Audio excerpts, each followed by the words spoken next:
The dirt beneath her feet was hard as iron when Nora Thatcher handed the last of her winter provisions to the Calloway family, knowing full well she would go hungry before the next supply wagon arrived in Deer Lodge, Montana. It was late autumn in 1878, and the crisp mountain air carried the scent of pine and the promise of an early snow that would trap them all until spring broke the high passes open again. Nora had arrived in this rough mining town 6 months earlier with enough money to buy the old mercantile on Main Street, and in those 6 months, she had already given away more than she had sold. Her generous heart unable to turn away anyone with a sad story or empty pockets. "God bless you, Miss Thatcher," Mrs. Calloway whispered, tears streaming down her weathered cheeks as she clutched the sack of flour and dried beans to her chest.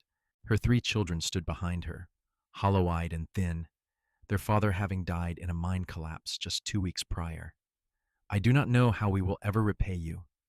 "You do not need to repay me," Nora said softly, touching the woman's shoulder with genuine warmth.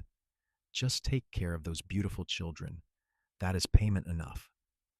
As the Calloway family departed, Nora turned back to her store and felt the familiar emptiness in her stomach that had become her constant companion.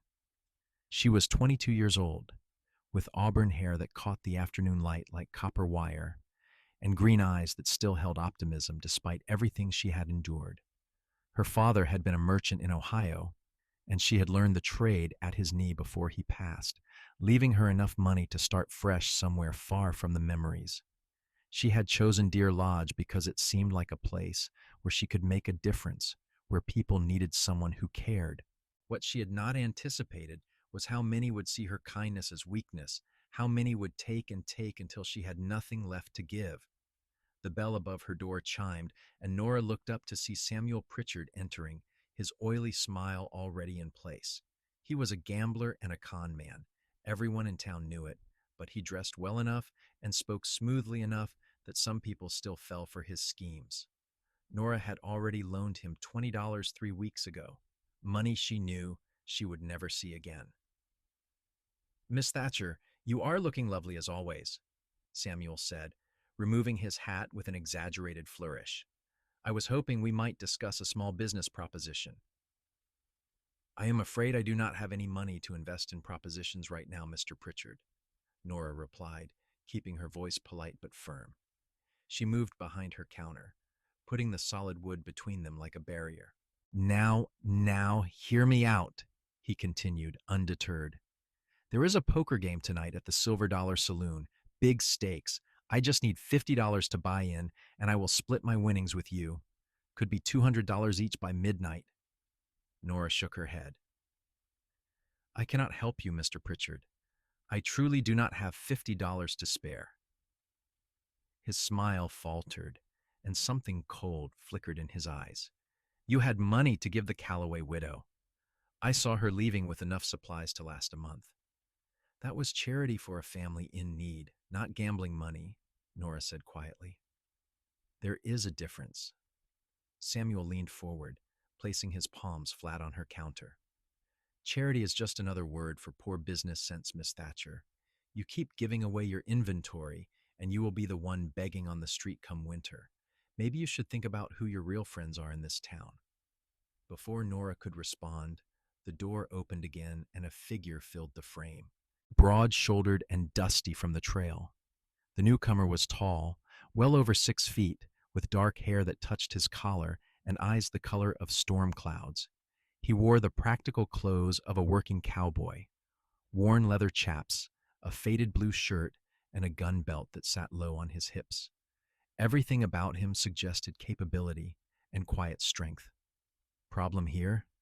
the cowboy asked, his voice a low rumble that seemed to resonate in Nora's chest. Samuel straightened quickly, his expression shifting to one of false friendliness. "No problem at all, friend. Just having a conversation with the lady." "Conversation looked finished to me," the cowboy said, not moving from the doorway. His gaze remained steady on Samuel, and there was something in that look that made the gambler take a step backward. "Yes, well, I suppose I should be going," Samuel muttered, grabbing his hat and moving toward the door. The cowboy stepped aside, just enough to let him pass, and Samuel hurried out into the street, without looking back. Nora released a breath she had not realized she was holding. "Thank you," she said, "though I am not sure that was entirely necessary. Mr. Pritchard is mostly talk." The cowboy turned to face her fully, and Nora felt her breath catch slightly. He was younger than she had first thought, probably no more than 25 or 26, with a strong jaw and features that might have been carved from the mountains themselves. There was a scar above his left eyebrow, a thin white line that added character rather than detracting from his appearance. "Men like that start with talk," he said. "Then they move on to other things when talk does not work. Name is Wade Masterson. I am the new foreman out at the Rocking M Ranch, about 5 miles north of town." "Nora Thatcher," she replied, offering her hand across the counter. His grip was warm and firm, calloused from hard work but gentle enough that she knew he was being careful with her. "I own this mercantile, though I suppose calling it successful would be generous." A hint of a smile touched the corner of Wade's mouth. "I heard about you, the woman who cannot say no to anyone with a hard luck story." Nora felt her cheeks flush. "Is that what people say about me?" "Some do," Wade admitted. He pulled his hand back and rested it on the counter.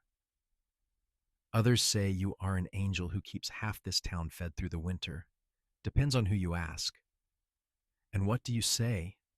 Nora found herself asking, surprising herself with her boldness. Wade met her eyes directly. "I say a woman with a generous heart is a rare thing, but she needs someone watching her back to make sure people do not mistake kindness for foolishness. This is rough country, Miss Thatcher. Not everyone deserves what you are willing to give." "I appreciate your concern, Mr. Masterson, but I can take care of myself," Nora said, though even as she spoke the words, she wondered if they were true. She had been feeling increasingly vulnerable lately, sensing that some in town viewed her as an easy mark.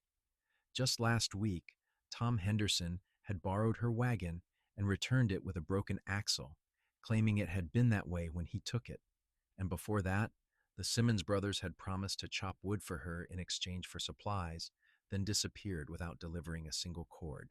"I am sure you can," Wade said diplomatically. "But everyone needs help sometimes. I came in to buy some supplies for the ranch. We need coffee, sugar, flour, dried beef if you have it, and ammunition for the rifles. 44 caliber. Relief flooded through Nora. A legitimate customer with money to pay. "I can get all of that for you. How much of each do you need?" As Wade listed his requirements, Nora moved around the store, gathering items. She was acutely aware of his presence, the way he seemed to fill the space without overwhelming it. He waited patiently, his eyes occasionally scanning the shelves and the street beyond the window. There was a watchfulness to him that suggested he was always alert, always ready. "You are new to Deer Lodge?" Nora asked as she measured out coffee beans. "Arrived 2 days ago," Wade confirmed. "Mr. Mitchell hired me to manage his cattle operation. He is getting older and needed someone who could handle the work and the men. I have been ranching since I was 14, worked spreads down in Wyoming and Colorado before this." "What brought you to Montana?" Nora weighed the coffee and poured it into a burlap sack. "Heard the country was beautiful and the work was honest," Wade said. Both turned out to be true. "Also heard there was a woman in town with green eyes who gave away more than she sold, and I figured someone that kind might need a friend." Nora nearly dropped the coffee scoop. She turned to face him, her heart beating faster. "You heard about me before you even arrived?" Wade's expression was earnest. "My boss, Mr. Mitchell, mentioned you. He said you had given his ranch hands credit when they needed supplies and never pressed them for payment. He thinks highly of you. Wanted me to make sure I did business here rather than at Brennan's general store across the street." "Mr. Mitchell is a good man," Nora said softly. "His men always pay eventually, even if it takes time. I do not mind waiting for honest people." "That is the thing, Miss Thatcher," Wade said quietly. "Not everyone in this town is honest. Mitchell also told me there are folks taking advantage of you. Said you needed someone to stand between you and the wolves. Nora felt a strange mixture of gratitude and frustration. She appreciated that people cared, but she also hated feeling like a charity case herself. I did not come to Montana to be rescued, Mr. Masterson. I came to build a life. I am not here to rescue you, Wade replied, his voice firm but not unkind. I am here to buy supplies and maybe be a friend if you will have one. But I will not stand by and watch people hurt someone who is only trying to help. That is not about you being weak. That is about them being wrong. Nora studied his face, looking for any hint of insincerity, but found none. There was something fundamentally decent about Wade Masterson, something solid and trustworthy. It had been a long time since she had met someone who seemed to want nothing from her except the chance to do right. I would like a friend, she admitted quietly. It has been lonely here, if I am honest. Most people either want something from me or avoid me because they owe me money. Then we are friends, Wade said simply. And as your friend, I'm going to suggest something. Start keeping track of who owes you what and start asking for payment. You do not have to be mean about it, but you do need to protect yourself. Winter is coming hard and you will need supplies just like everyone else. You are right, Nora acknowledged. I know you are right. I just hate feeling like I am being cruel. There is nothing cruel about expecting people to honor their debts, Wade said. And anyone who makes you feel bad about it is manipulating you. As Nora finished gathering Wade's supplies, they talked more easily. She learned that he had grown up on a small ranch in Texas, that his parents had died of fever when he was young, and that he had been making his own way ever since. He had a quiet confidence that came from years of hard work and harder lessons.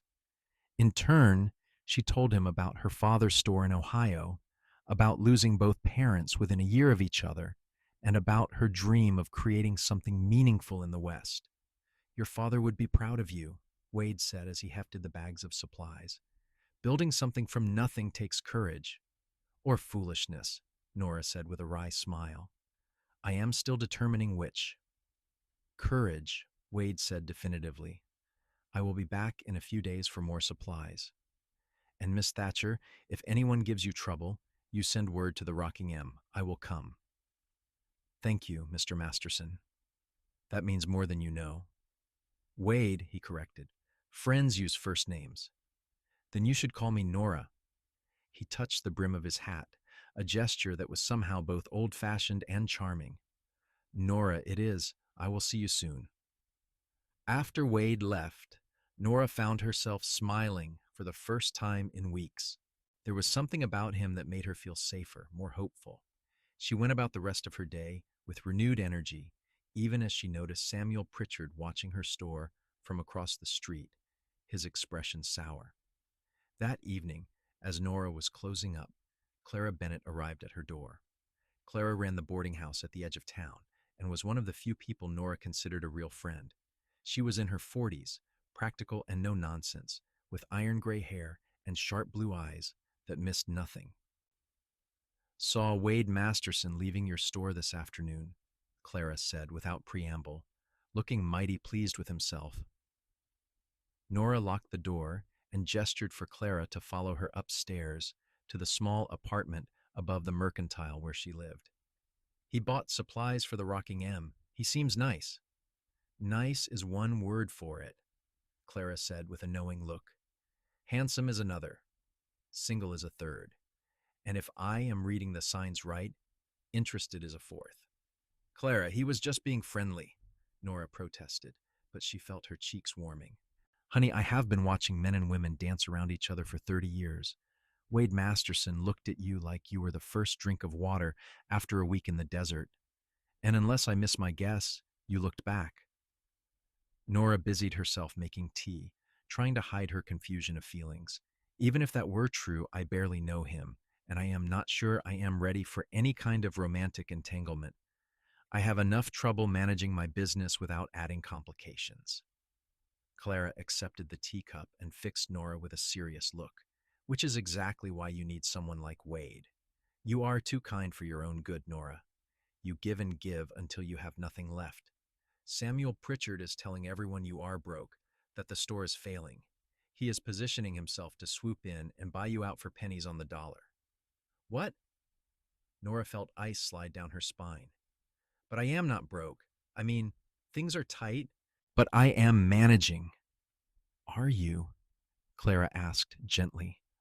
Or are you one bad month away from losing everything because you cannot bring yourself to collect what people owe you? Nora sank into her chair, the truth of Clara's words hitting hard. I have been keeping it all in my head. The accounts, I mean. I know roughly who owes what. Roughly is not good enough. You need it written down, documented, and you need to start collecting, Nora, before Samuel or someone like him ruins you completely. Wade said the same thing, Nora admitted. Then Wade is smarter than he looks, and he looks plenty smart, Clara said. Listen to him, and maybe let him help you. Lord knows you could use someone on your side who is not afraid to stand up to the vultures circling this town. That night, Nora sat at her small desk and began the painful process of documenting every debt, every extension of credit, every promise of future payment she had made. The numbers were worse than she had imagined. She was owed nearly $500 by various people in town, and her own supplies were running dangerously low.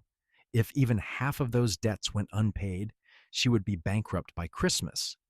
The next morning, Nora woke with determination burning in her chest. She would start collecting what she was owed. She would save her business, but first she had to get through the day. The morning started quietly enough. She sold soap to Mrs. Henderson and fabric to young Mary Sullivan, who was making a wedding dress. But just before noon, Jake Simmons walked in with his brother Pete. The Simmons brothers were trouble. Everyone knew it. They had worked various ranches around Deer Lodge, getting fired from most for drinking and fighting. Miss Thatcher, Jake said, his voice carrying false cheer, we need to load up on supplies. Going to be working a job out at the Broken Creek mine, and we will need provisions for a month.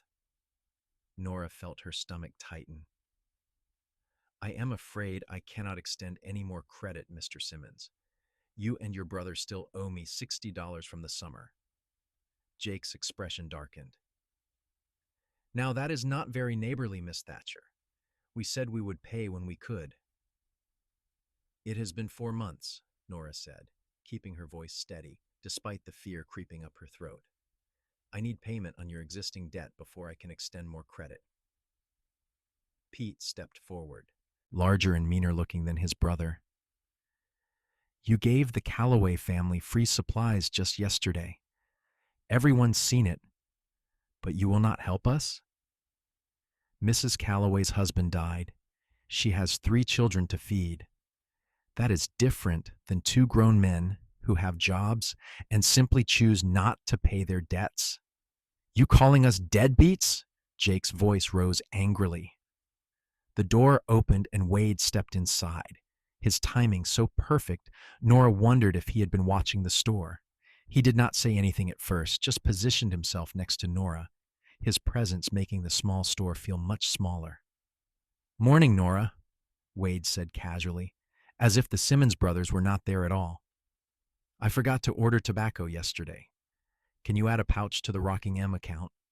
Of course, Wade, Nora replied, grateful beyond words for his arrival. Jake looked Wade up and down. This your boyfriend now, Miss Thatcher? Need a man to fight your battles?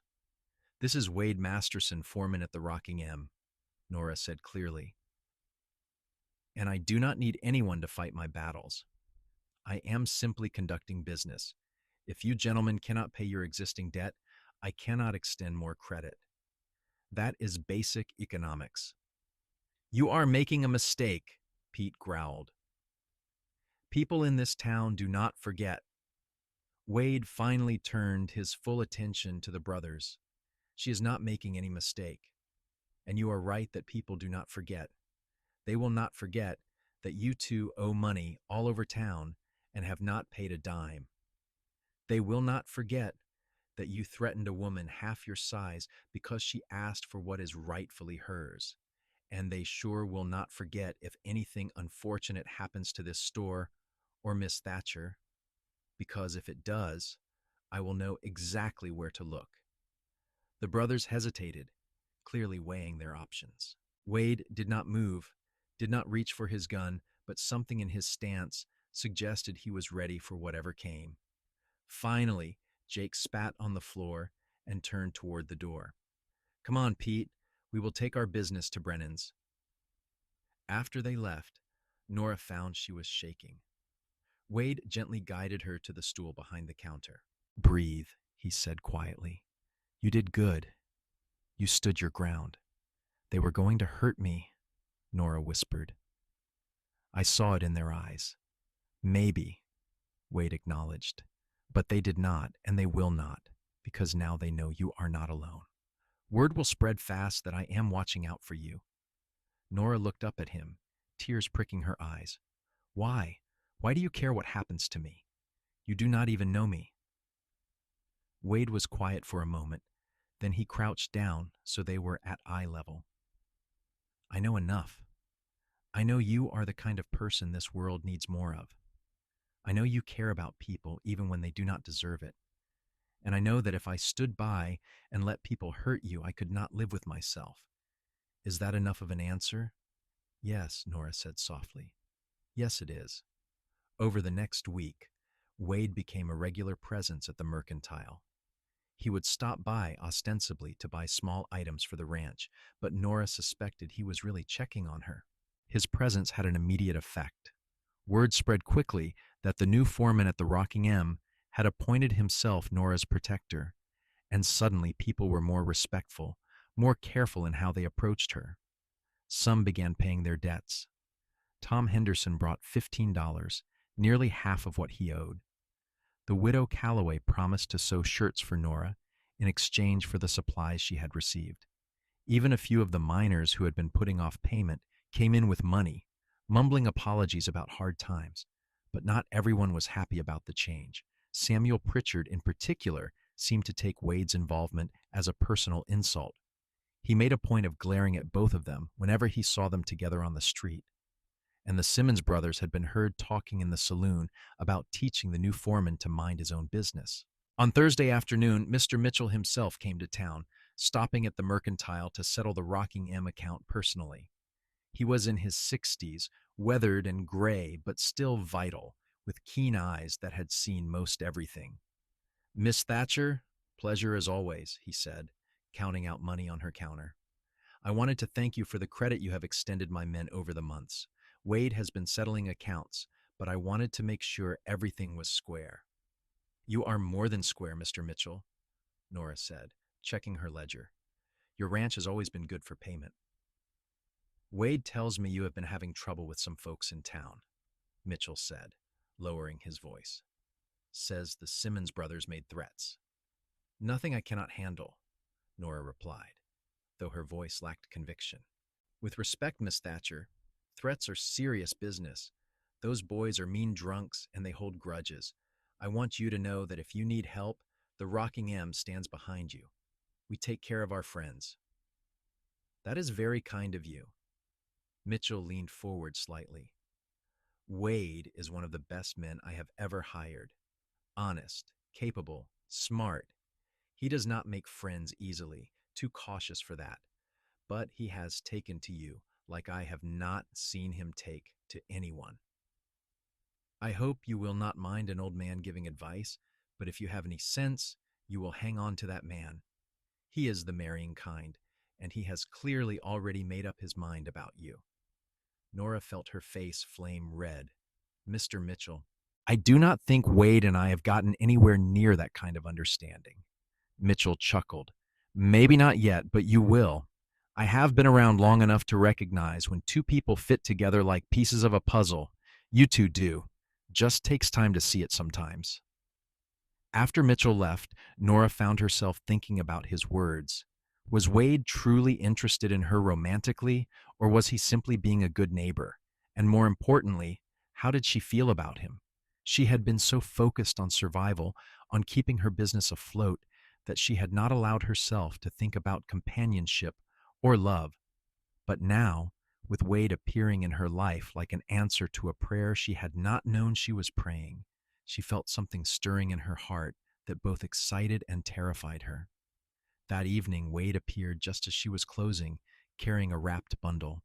"Brought you something," he said, looking almost shy. "Clara mentioned you have been skipping meals, giving away too much of your food along with your merchandise. Figured you could use a proper supper." He set the bundle on her counter and unwrapped it to reveal fresh bread, cheese, smoked ham, and a jar of preserves. The smell made Nora's mouth water and her stomach clench with sudden hunger. "Wade, I cannot accept this," she protested weakly. "You can and you will," he said firmly. "Friends take care of each other, remember? And you look like you have lost weight you could not afford to lose. When is the last time you ate a full meal?" Nora thought about it and realized she could not remember. "I have been busy. Too busy to eat is too busy, period. Come on, let me lock up your store and you can show me that apartment of yours. I will bet you have not even been cooking up there." He was right, of course. Nora's small apartment was tidy but Spartan, with clear evidence of neglect. Wade set about making them both a meal while Nora watched in amazement. He moved with easy confidence around her tiny kitchen, slicing bread and ham, arranging everything on plates like he had been doing it all his life. "My mother taught me to cook before she died," Wade explained, catching her surprised expression. "Said a man who could not feed himself was only half a man. I have been on my own long enough that I got pretty good at the basics." They sat at her small table and ate in comfortable silence for a while. Nora could not remember food tasting so good, though she suspected it had more to do with the company than the cooking. "Can I ask you something?" Nora ventured finally. "Anything." "Why do you really care so much? About me? About my store? About whether I eat? You barely know me, and yet you have gone out of your way to help me. I do not understand it." Wade set down his fork and met her eyes directly. "You want the honest truth? Always. The first time I saw you, you were giving bread to some Mexican children whose family was passing through town. You did not know I was watching. You gave them the bread, and you smiled at them, like they were the most important people in the world. Then their mother tried to pay you, and you would not take her money. You told her that children should never be hungry, and that kindness was free. I watched you, Nora, and I saw something I had not seen in a long time. I saw genuine goodness, not performance, not trying to look good for others, just pure human kindness." He paused, seeming to gather his thoughts. "I have spent most of my life around people who take what they can get and give nothing back. I have worked for men who would cheat their own mothers for an extra dollar. I have seen women who smile to your face and plot behind your back. But you are different. You give because it is in your nature to give. You trust because you want to believe the best in people. And yes, that makes you vulnerable, but it also makes you rare and precious. And I will be damned if I stand by and let this town destroy that light in you." Nora felt tears sliding down her cheeks. "You barely know me, and you see me more clearly than people I have known my whole life." Wade reached across the table and gently wiped a tear from her cheek with his thumb. "I see you, Nora. And what I see is someone worth protecting, someone worth standing beside, if you will let me." "I will let you," she whispered. "I want you to. I have been pretending I do not need help, but the truth is I am drowning. I am scared and overwhelmed, and I do not know how to save myself without losing who I am." "You do not have to lose who you are," Wade said firmly. "You just need to add some steel to that generous heart. Keep being kind, but learn to recognize when people are using you. Let me help you with that. Let me be the shield so you can keep being the light." They talked late into the night, sharing stories and dreams. Nora learned that Wade wanted to own his own ranch someday, a place where he could raise cattle and horses and maybe a family. He talked about the land with reverence, about the peace he found in open spaces and honest work. In turn, Nora told him about her father, about learning to love commerce not for the money, but for the connections it created between people. She admitted that she had imagined her store as a hub of community, a place where people helped each other rather than just conducted transactions. That is not a foolish dream, Wade assured her. But community means everyone contributes. You have been doing all the giving. Time to teach folks how to give back. When Wade finally left near midnight, Nora felt lighter than she had in months. She stood at her window and watched him walk down the street toward the livery where he kept his horse, his figure illuminated briefly by each gas lamp he passed. She pressed her hand to the glass and allowed herself to admit what her heart had been trying to tell her all week. She was falling in love with Wade Masterson. The next day being Friday, the town was busy with miners coming in from the surrounding claims to stock up and blow off steam before the weekend. Nora was grateful for the legitimate business, selling goods at fair prices to men who paid in cash or gold dust. But late in the afternoon, trouble arrived in the form of Samuel Pritchard and two men Nora had not seen before.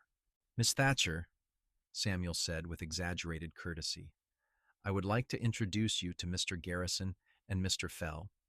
They are business associates of mine from Helena, here to discuss an opportunity with you." The two men were well dressed in city clothes, but there was something predatory about them that made Nora immediately wary. Mr. Garrison was older, perhaps 50, with silver hair and cold blue eyes. Mr. Fell was younger and softer looking, but he watched Nora with an intensity that made her skin crawl. "Gentlemen," Nora said carefully, "what can I do for you?" "Mr. Pritchard has informed us that you may be interested in selling your establishment," Garrison said smoothly. "We represent a consortium of investors looking to expand into Montana territories. We would be prepared to make you a generous offer." "I am not interested in selling," Nora replied immediately. "This store is my livelihood and my home." "Mr. Pritchard indicated you might be reluctant," Fell said, his voice oily. "But we are prepared to offer you $2,000 for the property and all inventory." "That is more than fair value, Miss Thatcher."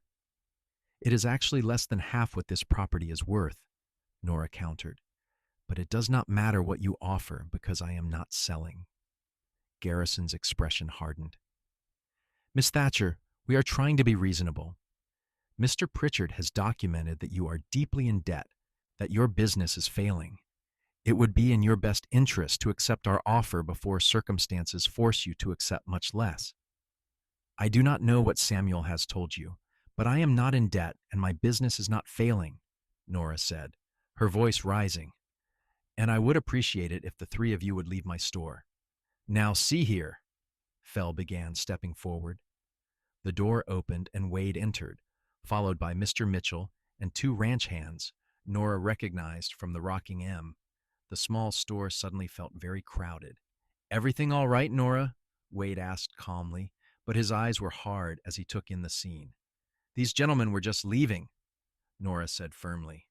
"We were conducting business," Garrison protested.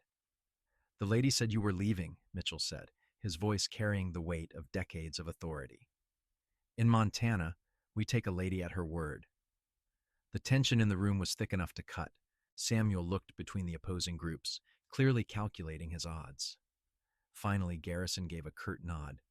"We will be at the Deer Lodge Hotel for the weekend if you reconsider, Miss Thatcher. I would strongly suggest you think carefully about our offer." After they left, Nora sagged against her counter. Wade was at her side immediately, his hand warm on her shoulder. "What was that about?" he asked. Nora explained the offer and the thinly veiled threats. Mitchell shook his head in disgust. "Garrison and Fell are known swindlers," he said.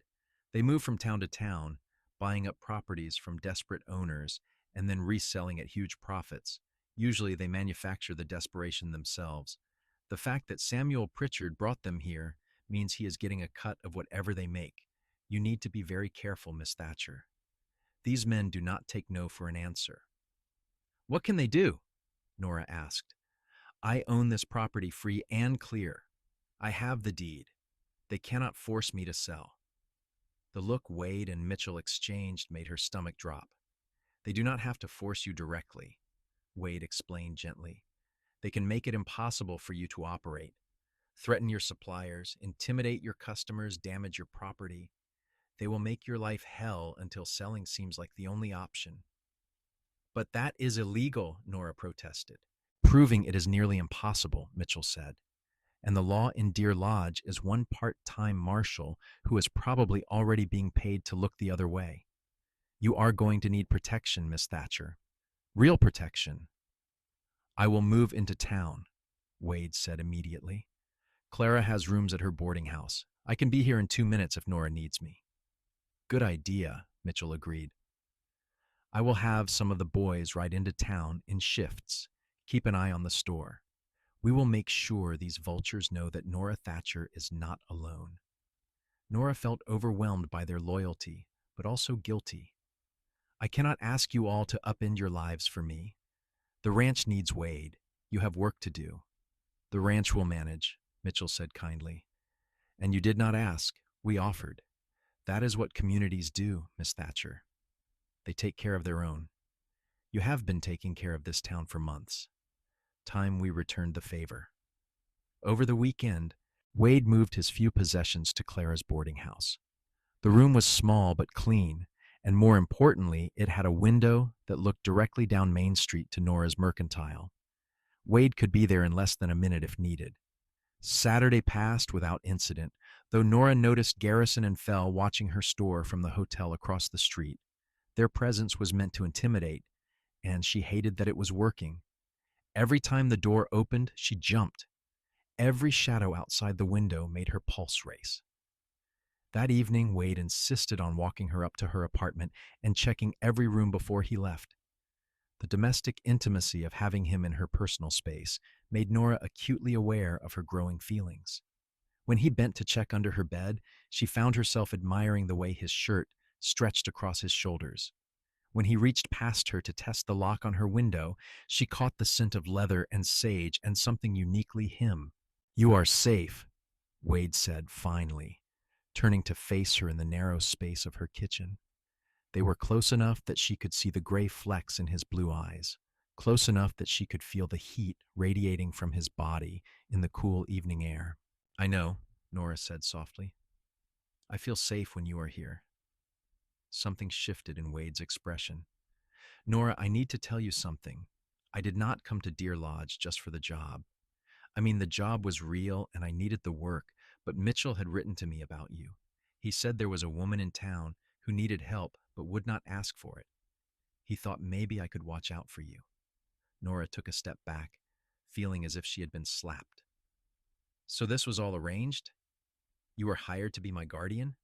No, Wade said urgently, reaching for her hand.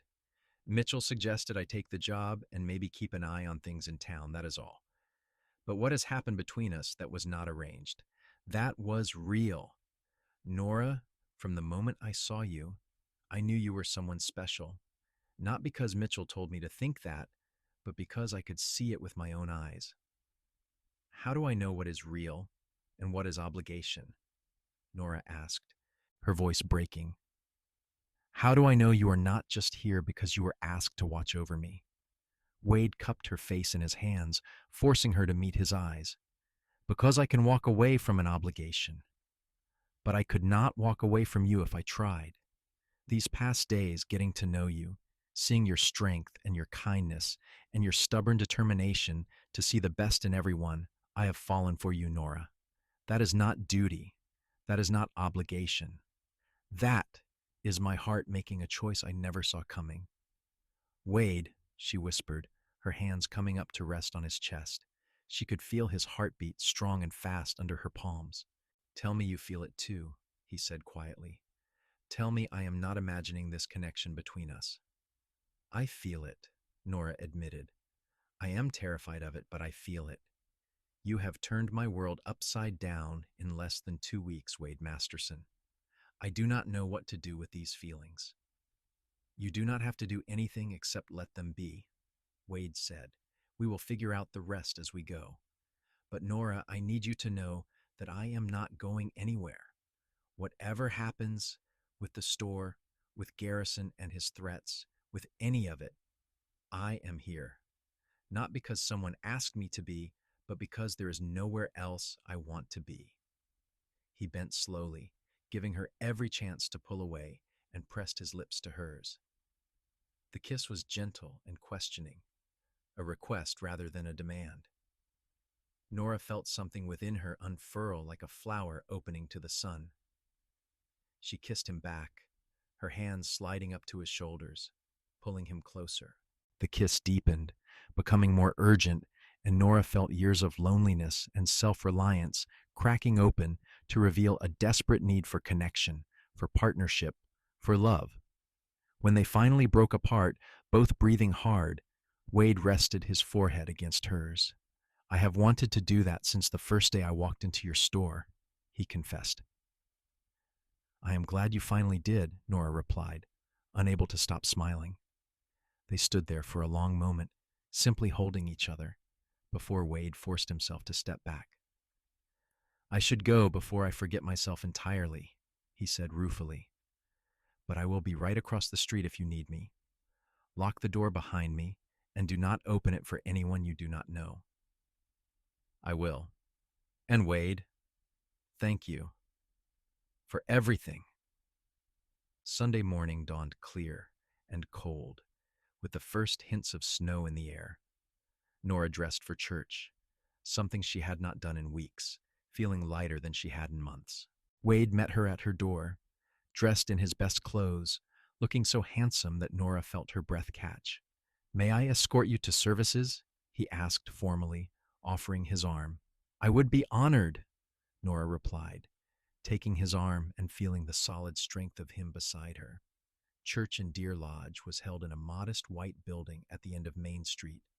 The congregation was small but devoted, a mixture of ranchers, miners, shop owners, and families trying to build lives in the harsh Montana territory. Reverend Thompson was a kind man in his 50s who genuinely cared about his flock. Nora and Wade's arrival together caused a visible stir. Whispers followed them to a pew, and Nora could feel eyes on them throughout the service. In a small town, a single woman and a single man arriving together to church was as good as an announcement of courtship. The sermon was about generosity and wisdom, about giving freely, but also being good stewards of God's gifts. Nora felt the message was directed at her, and she wondered if Wade or Clara or even Mitchell had spoken to Reverend Thompson about her situation. After the service, several members of the congregation approached Nora to settle debts or arrange payment schedules. Mrs. Henderson pressed $1 into her hand and whispered an apology for her husband taking so long to pay.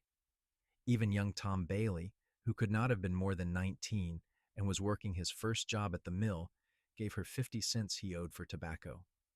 Seems like word is spreading, Wade murmured as they walked back toward town. People know you are keeping track now, that you expect payment, and they also know you have friends backing you. I do not want people to pay because they are afraid, Nora said. They are not afraid, Wade corrected gently. They are ashamed. There is a difference. You shamed them by being so good, by never asking for what was yours. Now they want to make it right. Let them. That afternoon, disaster struck. Nora was in her store when she smelled smoke. She rushed to the back room and found flames licking up the wall near the rear door. Someone had set a fire against the outside of the building. Fire! Nora screamed, running into the street. Someone help! Fire! Wade came running from Clara's boarding house, followed by several other men.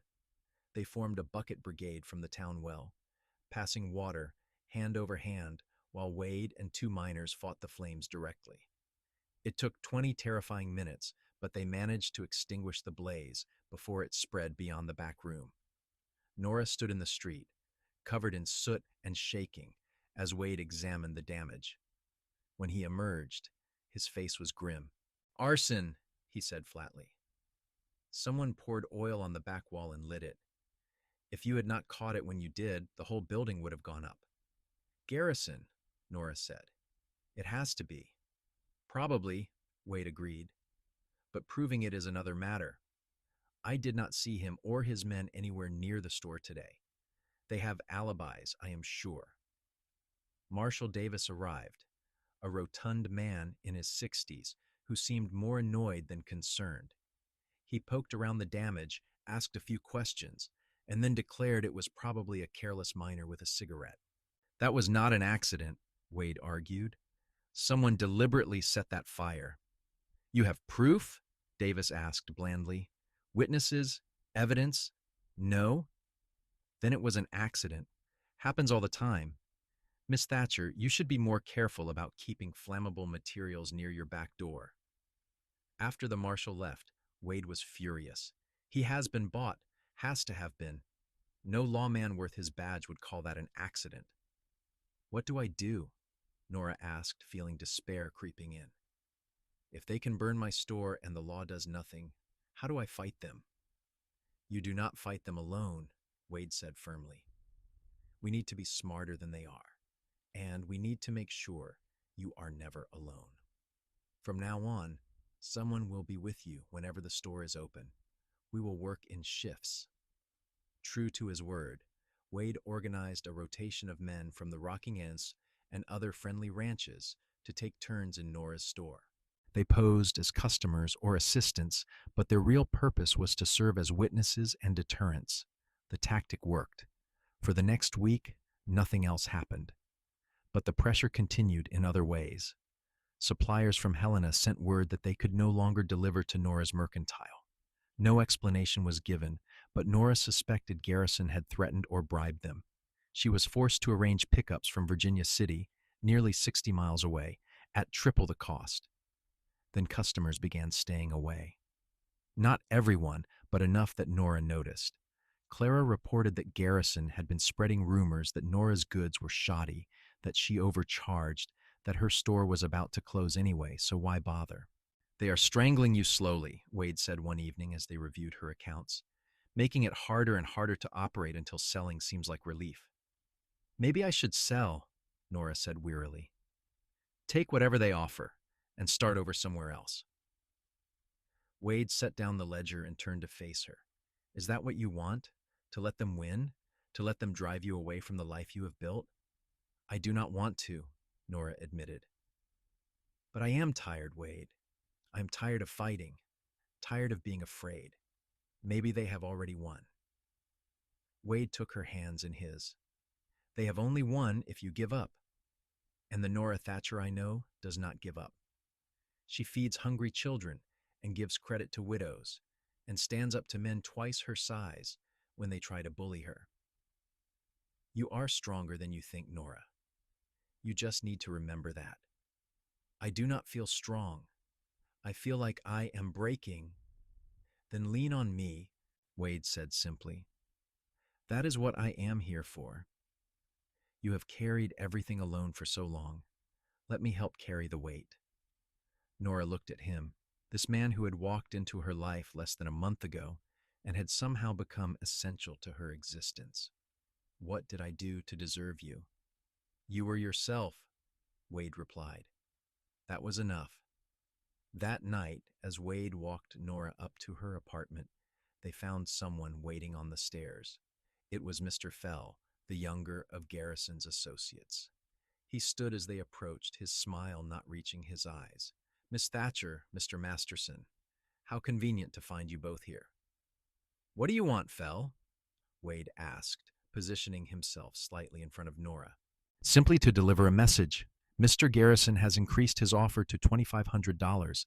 He recognizes that you have incurred some unexpected expenses recently and wants to be fair. Tell Mr. Garrison that I am still not selling, Nora said clearly. No amount of money will change my mind. Fell's expression hardened. You are making this much more difficult than it needs to be, Miss Thatcher. Mr. Garrison is not a patient man. He has invested time and resources in this town, and he expects returns on his investments. You would be wise to accept his generosity while it is still being offered. That sounded an awful lot like a threat, Wade said quietly, and there was something dangerous in his voice that made Fell step back. Simply stating facts, Mr. Masterson. Montana is rough country.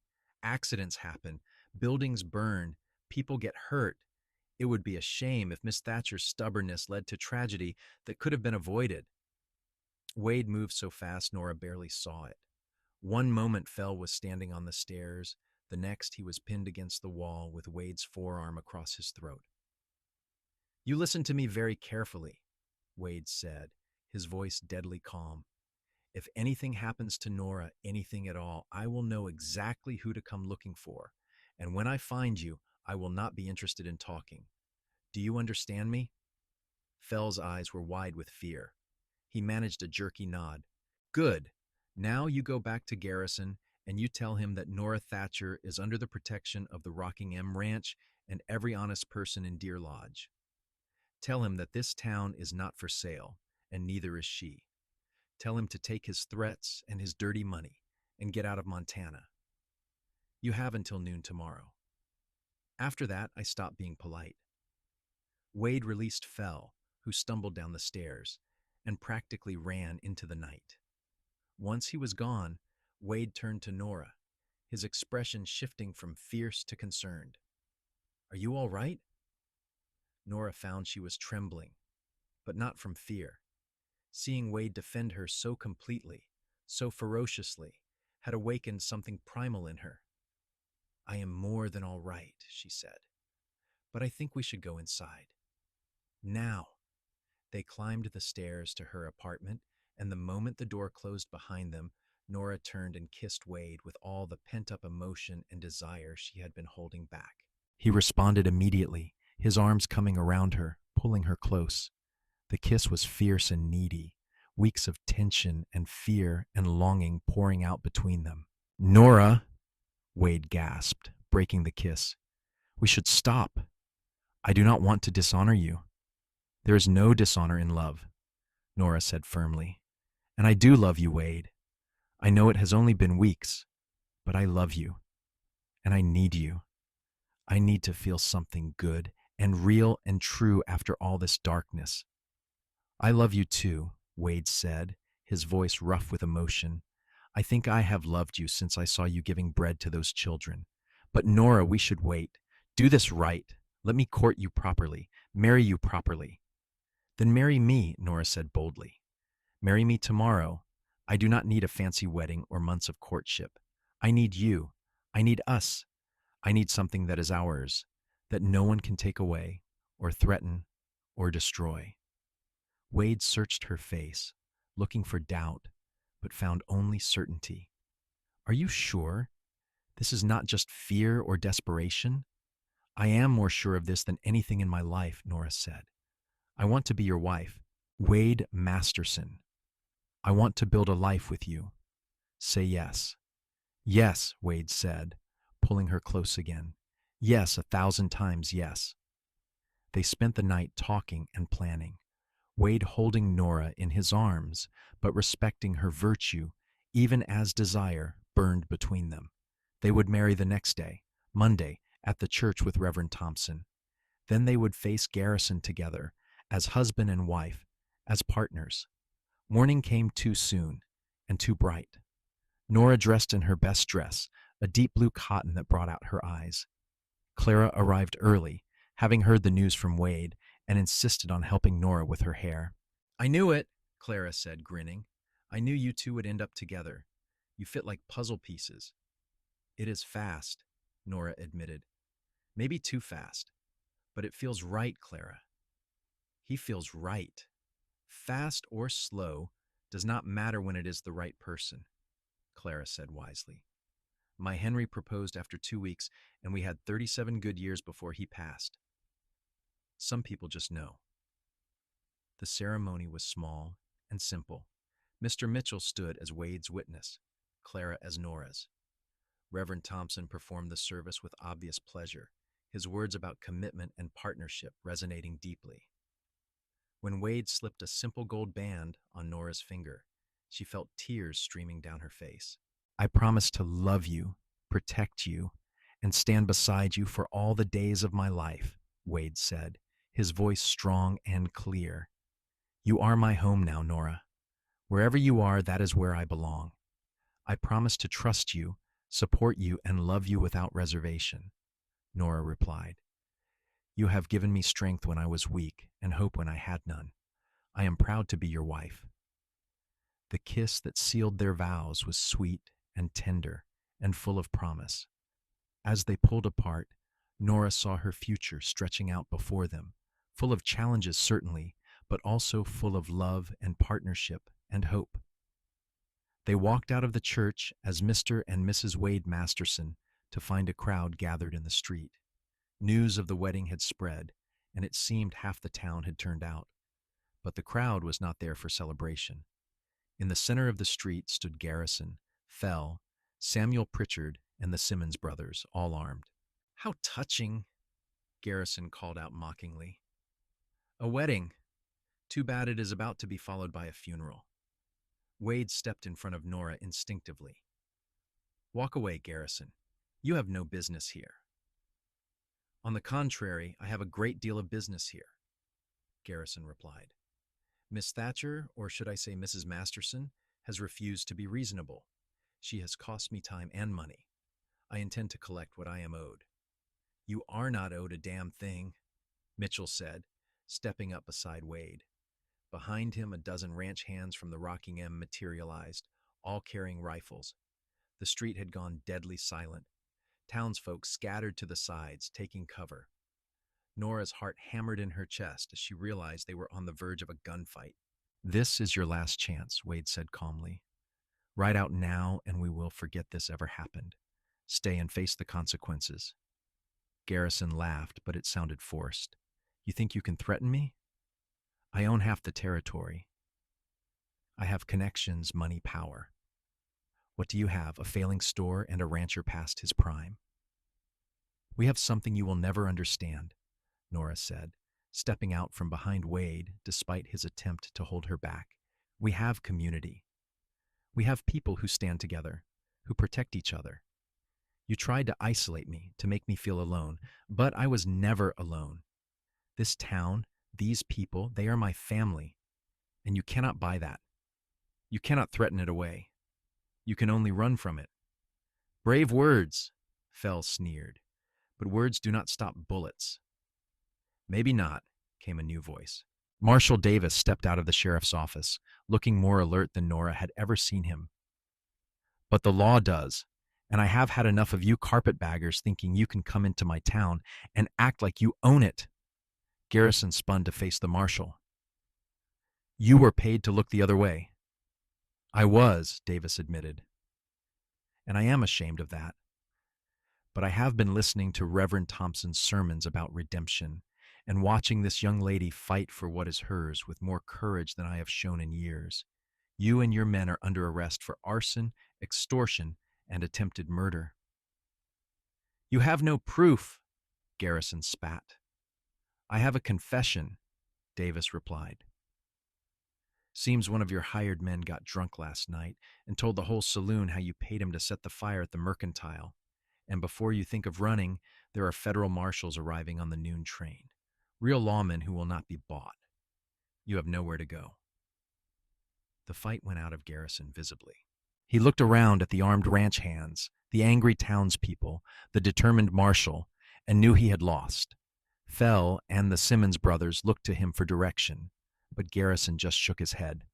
Disarm them, Davis ordered, and several men moved forward to collect weapons. As Garrison was led away in chains, Samuel Pritchard tried to slink off into the crowd, but Wade caught him by the arm. Not so fast. You owe Nora money, $63 if I remember right. Time to pay up. I do not have that kind of money, Samuel whined. Then you better start earning it, Wade said coldly. Nora, what is the worst job you need done around the store? The storage room needs to be cleaned and organized, Nora said, understanding what Wade was doing. Probably a full week of hard labor. Perfect. Samuel here just volunteered to do it, free of charge. Consider it payment on your debt. And Samuel, if you do a good job, maybe we will only hold you responsible for your own debts and not charge you as an accessory to Garrison's crimes. Samuel paled, but nodded. He knew he was getting off easy. The crowd slowly dispersed, people coming up to congratulate Nora and Wade on their marriage, and to express relief that the trouble was over. The Calloway widow brought Nora a jar of honey as a wedding gift. Tom Henderson offered to fix the fire damage to her store for free. Even the Mexican family whose children Nora had fed weeks earlier appeared, having heard the news, bringing fresh vegetables from their wagon. By evening, Nora and Wade finally had time alone. They walked back to the mercantile, Wade carrying Nora over the threshold in a gesture that was both traditional and tender. "Welcome home, Mrs. Masterson," he said, setting her down gently. "Welcome home to you too," Nora replied, wrapping her arms around his neck. "Though I suppose we need to figure out where home actually is. My apartment is small for two." "We will figure it out," Wade assured her. "Mitchell has already offered us one of the cabins on the ranch property if we want it. Or we can add on to your apartment. Or build something new. We have time to decide." "I want to keep the store," Nora said. "I know it has been nothing but trouble, but it is important to me. It is my dream." "Then we will keep it," Wade said simply. "We will run it together. You handle the compassion and community building. I will handle the business sense and collections. Between the two of us, we will make it work." They spent their wedding night in Nora's small apartment, finally able to express the love and desire that had been building between them for weeks. Wade was gentle and patient, mindful that this was Nora's first time, and she felt cherished in a way she had never experienced.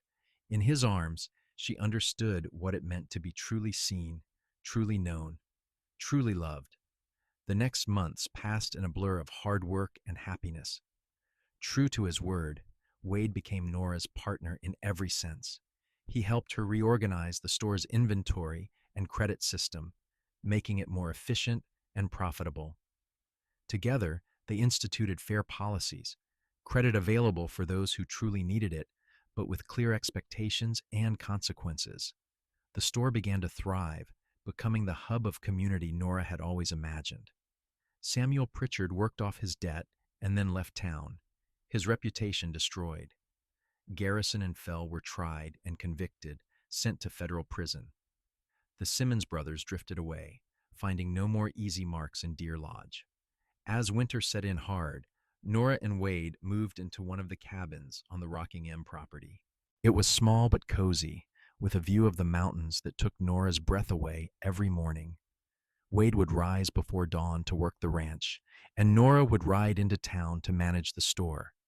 They would meet for supper each evening, sharing stories of their days, planning their future.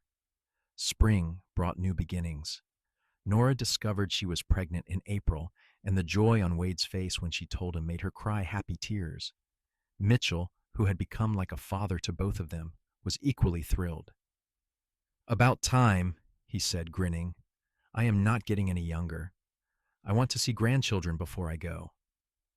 The baby was born in December of 1879, a healthy boy with Wade's dark hair and Nora's green eyes. They named him William Mitchell Masterson, honoring both his father's initial and the old rancher who had brought them together. The birth was difficult, and Doc Henderson was worried Nora might not pull through. But she was strong, fortified by love and determination, and she recovered fully. Wade barely left her side during the weeks of recovery, caring for her and the baby with a tenderness that made Clara weep. As little William grew, the mercantile continued to prosper. Nora had been right that the store could be a center of community. She instituted a bulletin board where people could post notices about jobs, goods for sale, community events. She organized a lending library in one corner, donated books that anyone could borrow. She made the store a place where people wanted to gather, not just to buy goods, but to connect. Wade proved to be a natural businessman with an instinct for inventory and profit margins that complemented Nora's generosity perfectly. Together, they found the balance between compassion and commerce, helping those who genuinely needed it while protecting themselves from those who would take advantage. 2 years after William's birth, Nora gave birth to twin girls Emma and Grace. The cabin felt crowded now, bursting with life and love and noise. Wade and Mitchell worked together to build a larger house on a beautiful piece of land between the ranch and town, close enough to both that Nora could manage the store and Wade could work the ranch.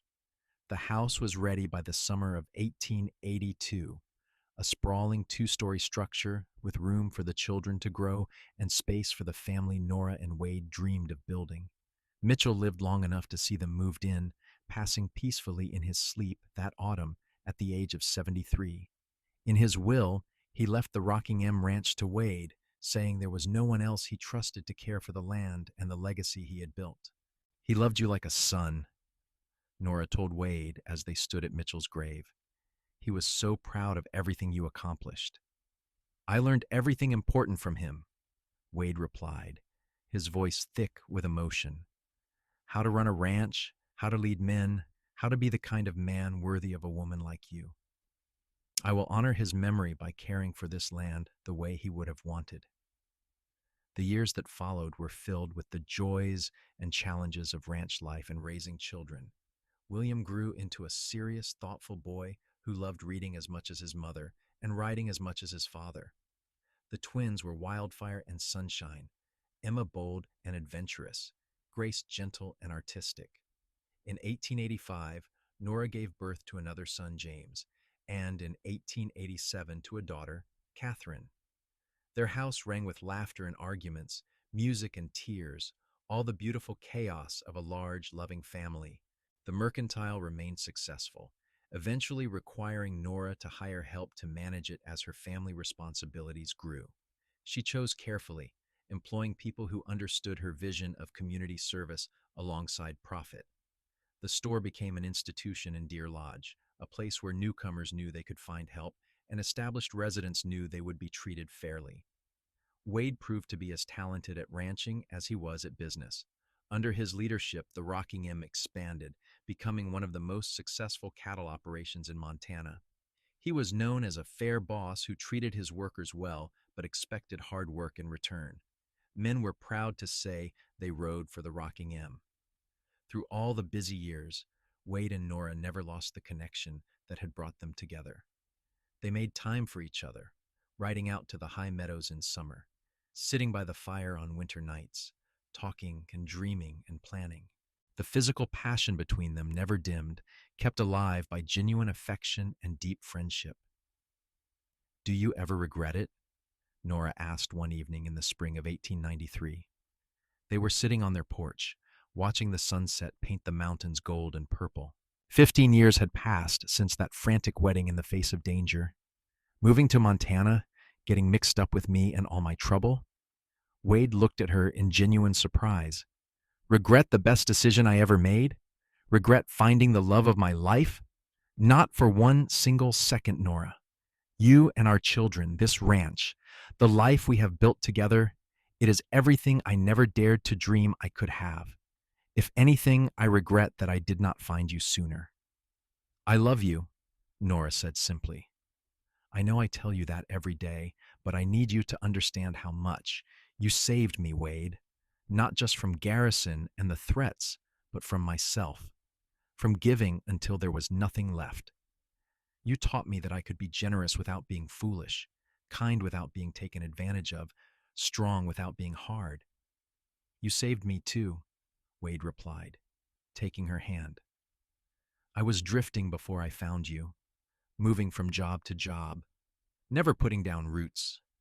You gave me a reason to stay, to build, to hope for more than just getting through another day. You made me want to be better, to deserve the gift of your love.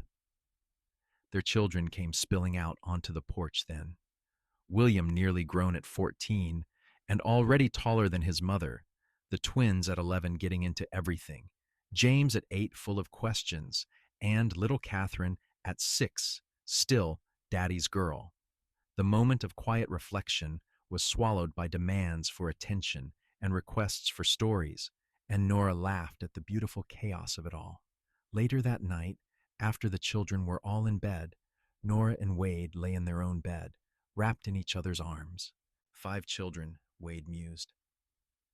When did we become the kind of people with 5 children? I believe it happened gradually, Nora teased. one pregnancy at a time. I would not change a single thing, Wade said seriously. Every gray hair, every sleepless night, every moment of worry and joy and fear and love, I would do it all again in a heartbeat. Me too, Nora agreed. Though perhaps we could do with slightly less drama next time. Nearly losing the store and getting married in a single day was enough excitement for one lifetime. Agreed. Let us aim for boring from now on. But life on a Montana ranch was never truly boring. There were droughts and harsh winters, cattle rustlers and wild animals, injuries and illnesses, and all the thousand challenges of frontier life. But through it all, Nora and Wade faced everything together, their partnership forged in crisis and strengthened by years of mutual support and love. The mercantile became a legacy, eventually passed down to William when he came of age. He ran it with the same combination of compassion and business sense his parents had taught him, continuing the tradition of community service. The twins both married well, Emma to a neighboring rancher's son, and Grace to a teacher from Helena who shared her love of art and music. James followed his father into ranching, taking over day-to-day operations of the Rocking M as Wade aged, and Catherine, the baby, became a doctor, one of the first women to practice medicine in Montana, driven by her mother's example of service. As Nora and Wade grew older, they found peace in the life they had built. They had been tested by fire in those early days, their love forged in the crucible of fear and danger. But they had emerged stronger, their bond unbreakable. On a warm summer evening in 1910, Nora and Wade sat on the same porch where they had spent countless evenings over the past decades. They were in their 70s now, slowed by age, but still vital, still engaged with life. Their grandchildren played in the yard, the next generation of Mastersons carrying on the legacy. "Do you remember the first day you walked into my store?" Nora asked, her hand still fitting perfectly in Wade's after all these years. "I remember thinking I had never seen anyone so beautiful or so foolish," Wade admitted with a smile, "giving away half your inventory to people who had no intention of paying. And you decided I needed saving. I decided you needed a partner, someone to watch your back while you made the world a better place. Best decision I ever made." "We made a good team," Nora said contentedly. "The best team," Wade corrected. "We still do." They sat in comfortable silence as the sun set over the mountains they had called home for more than 30 years. The mercantile still stood on Main Street in Deer Lodge, bearing the Masterson name proudly. The ranch stretched across thousands of acres, home to cattle and horses and memories. Their children were grown and successful, their grandchildren healthy and happy. "I was thinking," Nora said eventually, "when we pass, I want to be buried side by side, up on that hill where you first proposed properly. Remember? 2 years after we were married, you said we deserved a real proposal." "I remember," Wade said softly. "I got down on one knee and asked you to spend the rest of your life with me, even though you were already my wife. And I said yes, just like I said yes in my apartment that frantic night when everything was falling apart." "Say yes one more time," Wade said, squeezing her hand. "Promise me that wherever we go next, we go together. That death will not separate what life has joined." "I promise," Nora said, tears streaming down her weathered cheeks. "Together always, in this life and whatever comes after. You are my heart, Wade Masterson. You always have been."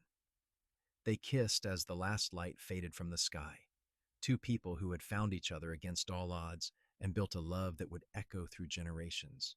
The story that had begun with a generous woman and a protective cowboy had grown into something beautiful and lasting, a testament to the power of partnership, courage, and unwavering love.